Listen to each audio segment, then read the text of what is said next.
안녕하십니까. 법무법인평안의 득공이 변호사 최봉균입니다.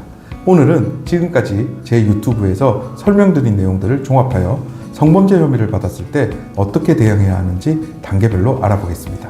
억울하게 고소를 당하는 경우가 있을 수 있습니다.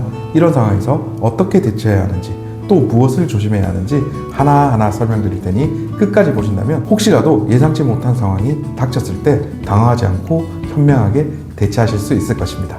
시작합니다. 변호사님, 성범죄 사건에서 가장 중요한 것은 무엇일까요? 네, 뭐니 해도 최대한 조심하는 것입니다. 성범죄 사건은 사전에 예방하는 것이 가장 좋습니다. 하지만 억울한 상황에 놓였을 때는 침착하게 대응해야 합니다. 또한 절대 감정적으로 대응하지 마십시오. 상대방이 법적 조치를 고려하고 있다면 말 한마디가 결정적인 증거가 될 수 있습니다. 만약 여력이 되신다면 변호사와 상담하는 것이 가장 좋지만 혼자 대응해야 할 경우 오늘 알려드리는 대응법을 반드시 숙지하시길 바랍니다. 변호사님, 사건 이후에 피해자가 사과를 요구하는 장문의 메시지를 보내왔다면 어떻게 해야 할까요? 네, 그럴 경우가 있는데요. 첫 번째로는 절대 사과하지 마십시오. 사과는 인정의 증거로 활용될 수 있습니다. 상대방이 사과만 하면 넘어가겠다 라고 말하더라도 이는 고소를 준비하는 과정일 수 있습니다. 두 번째로 부주의한 답변을 피하십시오. 상대방이 어떤 내용을 주장하는지 명확히 알기도 전에 성급하게 대응하면 불리한 입장에 놓을 수 있습니다. 세 번째로 오히려 질문을 던져보십시오. 상대방이 사건을 특정한 방식으로 몰아간다면 당시 상황에 대한 질문을 던져 상대방 논리에 허점을 찾아낼 수도 있습니다. 그렇다면 경찰에서 연락이 오면 어떻게 대응해야 할까요? 네, 경찰과 나눈 모든 전화 통화는 녹음하십시오. 경찰과의 통화에서 실수를 방지하려면 반드시 통화를 녹음하는 것이 중요합니다. 또한 사건과 관련된 진술을 최소화하십시오. 경찰이 질문을 하면 변호사와 상의 후 조사에 임하겠다 고 답변하는 것이 가장 안전한 방법입니다. 그 후 조사 일정을 조율해 보십시오. 경찰이 즉시 출석을 요구하더라도 시간을 충분히 확보하고 준비하는 것이 중요합니다.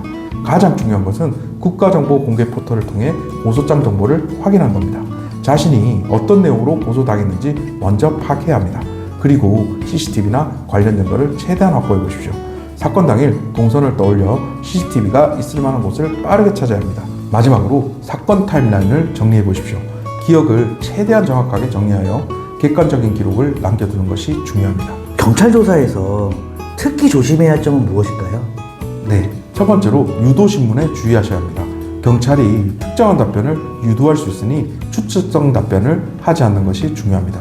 두 번째로 진술 녹화를 요청해 보시는 것도 방법입니다. 경찰 조사 시 진술 녹화를 요청하면 보다 객관적인 조사가 이루어질 가능성이 높아집니다. 세 번째로 조서를 꼼꼼히 검토해 보십시오. 경찰 조사가 끝나면 조서를 작성하는데 자신의 진술과 다르게 정리된 부분이 없는지 반드시 확인해야 합니다. 네 번째로 거짓말 탐지기 검사를 무턱대고 요청해서는 안 됩니다. 심리적 압박으로 인해 의도와 다르게 결과가 나올 수 있습니다. 다섯 번째로 경찰 조사 후 의견서를 제출하십시오. 자신의 입장을 정리한 의견서를 제출해 기록으로 남기는 것이 중요합니다. 그렇다면 검찰 단계에서는 어떤 전략이 필요할까요? 네, 검찰 단계에서는 조금 다른 전략이 필요합니다. 피해자와 합의를 통해 사건을 해결하고 싶다면 형사조정을 한번 신청해 보십시오. 또한 검찰 의견서를 제출하는 것도 필수입니다. 경찰 단계에서 충분히 설명하지 못한 부분이 있다면 의견서를 통해 추가적으로 주장을 할 수 있습니다. 그런 일이 있으면 안 되겠지만 만약 법원 재판까지 가게 된다면 그때는 또 어떻게 해야 할까요? 네, 첫 번째로 공판 준비가 매우 중요합니다. 무죄를 다투려면 혐의를 부인하는 입장을 명확히 해야 합니다. 두 번째로 증거 조사를 철저히 하십시오.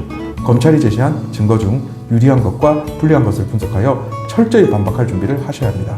세 번째로 증인신문을 통해 피해자 진술에서 모순점이 없는지를 확인해 보셔야 합니다. 네 번째로 최종 의견서를 제출해 보십시오. 재판이 진행되는 동안 사건의 흐름을 종합하여 무죄를 주장하는 의견서를 정리하는 것이 중요합니다. 네, 오늘 말씀드린 내용들은 여러분의 인생을 지킬 수 있는 중요한 정보들이 될 수 있습니다. 억울한 상황에 놓였을 때 감정적으로 대응하면 더 큰 문제를 초래할 수 있습니다. 냉정하게 준비하고 차분하게 대응하는 것이 가장 중요한 원칙입니다. 어떤 일이든 준비된 사람이 가장 강합니다. 법을 잘 몰라서 절차를 몰라서 불이익을 당하지 않도록 꼭 필요한 정보를 알고 대비하시길 바랍니다. 그리고 가장 중요한 것은 문제가 발생하기 전에 조심하는 것입니다.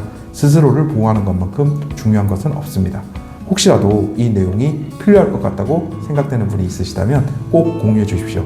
작은 정보가 큰 도움을 줄 수도 있습니다. 오늘 내용들이 여러분께 도움이 되셨기를 바랍니다. 구독과 좋아요는 여러분이 필요할 때 더 좋은 정보를 제공해 드릴 수 있도록 큰 힘이 됩니다. 앞으로도 실질적으로 도움이 되는 내용을 전달해 드리도록 하겠습니다.